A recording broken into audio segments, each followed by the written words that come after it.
Doctor Federico Navarrete, muchas gracias por aceptar esta comunicación y este enlace para poder hablar pues, de su libro más reciente.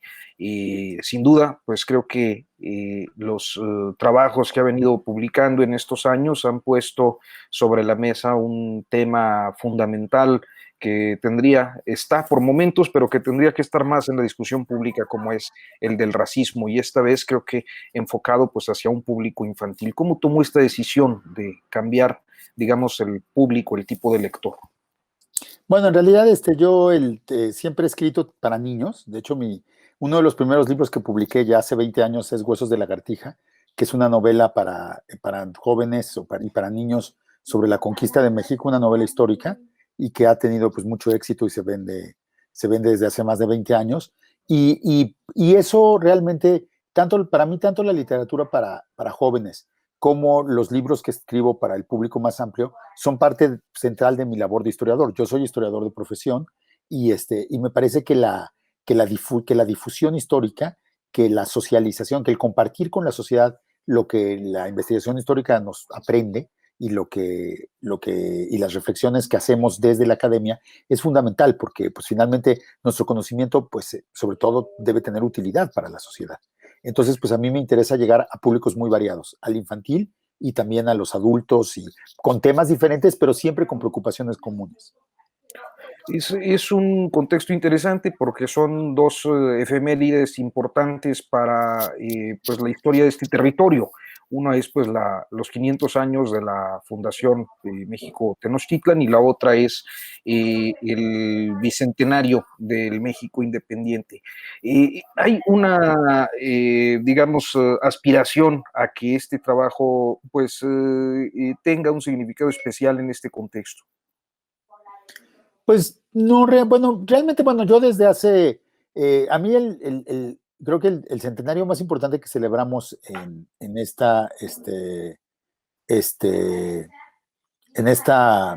este año, bueno, que hemos venido celebrando desde 2019, pero que todavía celebraremos celebramos en 2020 y continuaremos en 2021. Conmemorar, perdón, quizá la palabra no es celebrar propiamente, pero recordamos, es el de lo que llamamos la conquista española. Y entonces, en realidad, ese me parece que es como el fundamental, y Chilango y Tenochca se refiere a eso porque tiene que ver con la vida en la Ciudad de México en el presente. Es un niño del presente que viaja a México Tenochtitlan al pasado y conoce la vida en México Tenochtitlan en el pasado. Entonces, es como tender puente a través de esta inmensidad histórica que nos separa, ¿no? Entonces, pues, y ya desde hace 2 años, desde la UNAM, hemos estado coordinando la plataforma Noticonquista, que es una plataforma que también conmemora la conquista y que va contando lo que sucedió hace 500 años semana a semana. Hemos estado haciendo la crónica de desde que llegaron los españoles, conocieron a Malinche en abril de 1519, es decir, hace año y medio en la conmemoración, hasta el presente, que están esperando a hacer su ataque final a México Tenochtitlan. Entonces todo eso lo estamos narrando. Entonces creo que la idea sí es incidir en esa conmemoración. A mí se me hace que la conquista es un tema muy importante para los mexicanos en más de un sentido, porque buena parte de nuestra identidad se define en función de nuestra relación con lo que pasó entonces, y me parece que 500 años pues es una buena ocasión para pensarla a fondo y para discutirla en todos sus aspectos. Esta relevancia, supongo, se refiere a la idea que, no sé si me equivoco, pero pudiéramos decir que se estimuló mucho a través del nacionalismo revolucionario del mestizaje, ¿no? O de los gobiernos posrevolucionarios. Sí, digamos que la idea del mestizaje es una de las ideologías que han utilizado la conquista, ¿no? Por ejemplo, también la religión católica es otra ideología que ha utilizado la conquista como una justificación y que a su vez ha justificado la conquista, ¿no? La idea de que pues, el sentido de la conquista fue traer lo que algunos católicos sostienen que es la única verdadera religión, la idea de que la conquista fue una acción divina inspirada por la providencia, pues esa es una ideología sobre la conquista, ¿no? Y el mestizaje es otra, ¿no? Y bueno, lo que se inventó básicamente a finales del siglo XIX y en el siglo XX, que esta idea de que México es una nación mestiza, pues sí, de alguna manera la conquista es vista como dicen es una frase muy citada de Torres Bodet o de que dice que la conquista es el doloroso nacimiento del pueblo mestizo. Y entonces construimos esta idea de que nuestros papás son los españoles conquistadores y nuestras mamás son las mujeres indígenas, y que de alguna manera esa unión es concebida como de una manera muy violenta, ¿no? Como un avasallamiento, matan a los varones indígenas y los españoles de alguna manera violan a las mujeres indígenas, y empezando por Malinche, ¿no? Por la Malinche. Eso lo dice Octavio Paz y lo han repetido muchas personas, lo cual realmente tiene muy poco que ver con lo que sucedió en la realidad, más allá de que sí hubo violaciones en la guerra, pretender que una raza mexicana se basa en esa violación, pues es más bien una ideología machista, patriarcal, y que en el fondo, pues yo creo que está claro, cada vez me queda más claro que está vinculada con la misoginia general de la sociedad mexicana, y más dramáticamente con el feminicidio, ¿no? O sea, finalmente, esta devaluación de las mujeres que es central a la ideología mestiza, pues yo creo que algo debe tener que ver con el hecho de que haya tanta violencia contra las mujeres en nuestro país, ¿no? O sea, creo que, digamos, que ha creado es parte de un ambiente que devalúa lo femenino, que devalúa a las mujeres y que pues facilita la violencia contra ellas, ¿no? Entonces, de alguna manera, toda esta narrativa de la conquista a partir del mestizaje, lo que sirvió para los varones, para los intelectuales mestizos de las élites de México del siglo XIX y siglo XX, desde Justo Sierra, Manuel Gamio, hasta Octavio Paz, y lo que le sirvió es y bueno, y al gobierno, digamos, al aparato estatal al que servían, le sirvió para establecer una relación, una dominación también patriarcal de los varones blancos o mestizos de élite sobre todas las mujeres y sobre los varones indígenas, ¿no? Entonces, es una ideología que más de conquista en el siglo XX de alguna manera, tiene que ver más con las relaciones entre los géneros y entre las clases y las razas en el siglo XX que con lo que sucedió en el siglo XVI. O sea, estamos hablando de dos fenómenos o dos situaciones contemporáneas, continuas, más o menos generalizadas, como lo es el racismo y la discriminación hacia las mujeres, que se traduce en estas expresiones violentas, como la violencia de género que mencionaba. Me llama la atención porque, bueno, pareciera usted poner sobre la mesa claves históricas de problemas muy presentes. Pues es el objetivo, la reflexión. O sea, yo lo que hemos encontrado en Noticonquista, que como le cuento, llevamos año y medio haciendo esta crónica de la conquista, hemos dialogado, hemos incorporado a cientos de colegas de todo el mundo en el proyecto, hemos tenido muchos diálogos en redes sociales, es un proyecto que vive fundamentalmente en internet y en redes sociales, entonces ha sido de mucho diálogo. Es que, para empezar, la conquista no es pasado en nuestro país, sino presente. Es decir, la gente la vive justamente como si hubiera sido ayer, como si Malinche, Cortés, Moctezuma, los tlaxcaltecas fueran nuestros primos, nuestros papás, o sea, es una cercanía emocional y existencial que siente la gente por los sucesos de hace 500 años. Y por otro lado, que finalmente lo que estableció la conquista fueron una serie de relaciones que de alguna manera se mantienen a nuestros días. Por ejemplo, la idea de la superioridad de lo occidental, de la lengua española, de la gente blanca, de la gente que parece europea, sobre el resto de la población, pues está basada en la relación colonial que surgió con la violencia de la conquista, con la victoria militar de los españoles y sus aliados, y que se ha mantenido 500 años, ¿no? Obviamente no todo empezó el 13 de agosto de 1521, ha cambiado mucho, pero la relación se mantiene. Y también, pues desde un principio, los varones españoles tuvieron relaciones con muchas mujeres indígenas.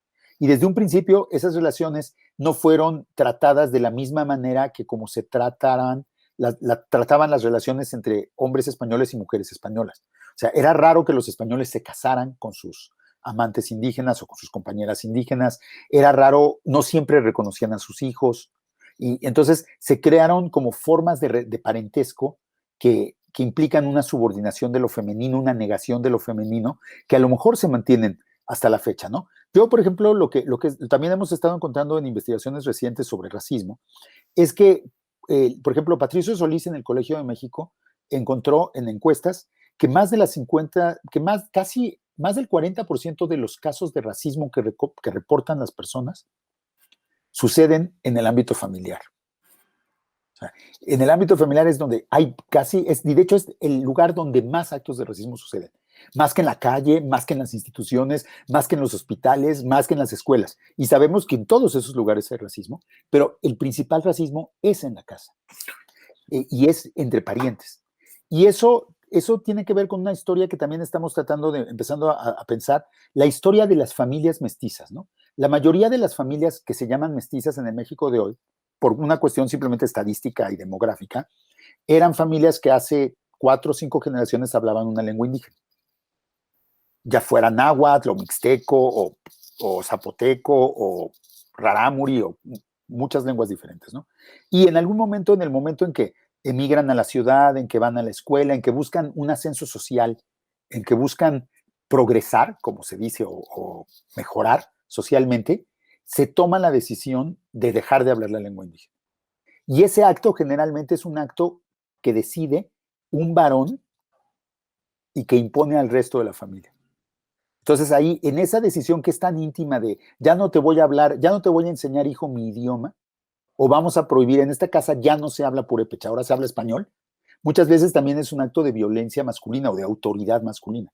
Entonces la historia del mestizaje, que es esta historia de cómo la gente dejó de hablar lenguas indígenas y comenzó a hablar español, es también la historia de un poder masculino que impuso sobre nuevas formas de identidad y de autoridad sobre el resto de las familias, ¿no? Entonces, digamos que finalmente yo creo que por eso la historia de la conquista pues nos llega tan de cerca, porque pareciera que es la manera en que entendemos nuestras relaciones, ¿no? Cuando por ejemplo, un comentarista cercano a Letras Libres decía así, Cortés es el padre de México, y así que era típico golpe de mesa de, pues este es el padre de México y se callan porque al papá no se le cuestiona. Y yo decía, bueno, pues en México los papás son violentos, son abusadores, o sea, decir que alguien es el padre, pues es más bien, bueno, ¿y qué? O sea, es un buen padre, es un mal padre. O sea, y hay que pensar que lo que hay es todo un modelo de las relaciones raciales y de relaciones de género que no surgió propiamente en la conquista, pero que sí tiene sus orígenes ahí y que asociamos con la conquista, que perpetúa racismo, violencia contra las mujeres, discriminaciones de todo tipo. Y qué es lo que debemos empezar a cuestionar, justamente ahora en el aniversario, ¿no? Bueno, es una ocasión, digamos, ¿no? Claro, da un buen punto una buena percha, digamos, para poder colgar este tema. Iba a preguntarle, en el caso de las familias, digamos, que no admiten este mestizaje o esta ascendencia o que no se adscriben alguna, pues alguna familia lingüística en este país, digamos, las familias que de alguna manera han asimilado como parte de su normalidad el ser mestizos y el no sentirse, o el ser simplemente mexicanos o ciudadanos y no sentirse identificados con algún grupo de población en específico. ¿Qué ejemplos podríamos encontrar de las prácticas discriminatorias? Bueno, en estas familias yo lo que diría es que es muy probable que, desde luego no en todas, y esto no es una regla, una ley, pero es muy probable que en la mayoría de ellas, si no hay un recuerdo de un origen indígena, es porque ese recuerdo fue borrado de alguna manera. O sea, también hay actos de olvido, porque finalmente el acto en México como que hay un acto de volverse mestizo que implica renunciar a una identidad previa, que sería la indígena, y asumir una nueva identidad vinculada con hablar español, con ser moderno, con ser un ciudadano liberal, con querer progresar socialmente, con tener una ética más cercana al capitalismo, lo que ahora llamamos emprendedurismo, lo que ustedes quieran, o por trabajar en el Estado, identificarse con el Estado. Todas esas prácticas, eso es ser mestizo, y eso implica dejar atrás lo otro. Y entonces, cuando hablé de los casos de violencia explícita, hemos encontrado varios de esos, pero también hay muchos casos en que simplemente en las familias se cuenta que el abuelito fue militar y no se dice que en realidad que hablaba mixteco hasta nunca, ¿no? O casi nunca se menciona. Yo conozco muchos amigos que descubrieron solo después de que había muerto su abuelo, que su abuelo era, o su abuela, que su abuelo hablaba una lengua. Y eso es cuando es el abuelo, cuando es el bisabuelo o el tatarabuelo, pues esa memoria no se conserva porque es una memoria que lamentablemente no se considera valiosa. Cuando en México una familia de clase media mestiza hace genealogía, pues no es para buscar a los Hernández, generalmente, y lo voy a decir de una manera un poco cruda, pero generalmente no es para buscar a los Hernández de la Sierra Mixteca, sino es para buscar a los Hernández de Asturias o de Andalucía, ¿no? Bueno, o sea, porque un poco toda la asociación de genealogía tiene que ver con un origen castizo, y en cambio, del lado de los otros orígenes mexicanos, que no son solo indígenas, por cierto, que pueden ser también todo tipo de comunidades campesinas que hablan español, pero que son de origen africano, que pueden tener también origen asiático, japonés. O sea, digo, México es un país mucho más plural que nuestra idea de mestizaje jamás reconocerá. Pero entonces, lo que pasa es que de eso se borra y de eso hay menos registro. Entonces, digamos que no es que esté, y por otro lado, ser mestizo es precisamente el olvidar eso y el tratar de hacerse cada vez más blanco, ¿no? Y entonces por eso se enfatiza mucho más la cuestión del origen español, se valora mucho más hablar. Obviamente no se valora tanto hablar mixteco como hablar inglés, o sea, hay de bilingüismo a bilingüismo. Estábamos ahorita hablando de su novela en un principio, su más reciente libro. Parece una apuesta, pues literariamente o narrativamente arriesgada, ¿no? Conectar dos mundos de esta manera. Pudiéramos plantear, doctor, cuáles son, digamos, los vasos comunicantes en esas dos realidades que usted identifica para el planteamiento. Bueno, la novela se llama Chilango y Tenochca, porque justamente trata de un niño chilango de la Ciudad de México del siglo XXI, de 2019, antes del COVID, que por una tiene un problema en su escuela vinculado con con una consola de videojuegos que es robada y que él termina por rescatar, y que es todo un lío. Y entonces, dentro de ese lío, para escapar, un tlacuache mágico le ofrece la oportunidad de escapar. Y él no lo sabe, pero viaja a México Tenochtitlan 500 años antes, a vivir su alma, una de sus almas, según la concepción náhuatl, el tonali, que es el alma de la cabeza, que tiene que ver con el destino, viaja a México Tenochtitlan a vivir en el cuerpo de un niño tenochca. Y a la vez el alma de este niño tenochca, que está metido en un lío parecido en México Tenochtitlan, viaja a México a vivir en el cuerpo de Roberto, el niño de la Ciudad de México, ¿no? Y entonces tenemos al mexica. La novela cuenta las experiencias del mexica de Tenochtitlan viviendo en la Ciudad de México en el siglo XXI y las experiencias del niño chilango viviendo en Tenochtitlan en 1450. Y pues básicamente los hilos conductores son esos, ¿no? Los dos son muchachos, los dos tienen un problema que tiene que ver con su estatus, el robo, un objeto valioso, o sea, es como una historia de aventuras, un objeto mágico, y los dos tienen la misión de devolver el objeto mágico a su verdadero propietario y resolver el problema. Es como un videojuego la trama, de alguna manera, es un libro de aventuras. Y también, pues, lo que juego también con el hecho de que finalmente viven en el cuerpo del otro, entonces el cuerpo conoce el mundo en el que están.